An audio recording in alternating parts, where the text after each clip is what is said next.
Сәлем достым, қалың қалай? Менің арнама қош келдіңдер. Менің атым Сахур. Сәлем достым, ал менің атым Сәли. Достар, бізбен бірге болыңыздар. Бүгін қызықты күн өткіземіз. Ай, аяғым. Не болды, Сәли? Ауырып қалмады ма?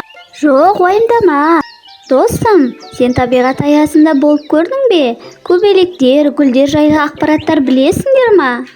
Ал мен сендерге қызықты әңгіме айтып беремін. Қазір үйге барайын, анашым не істеп жатыр екен? Қош келдің құлыным. Қайдан келдіңдер?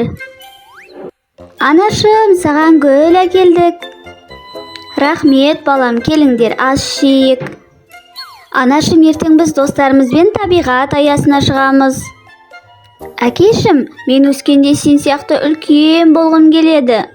Әрине, боласың балам. Қане, тамағыңды тойып ішіп ал. Достар, жалғасын күтіңдер.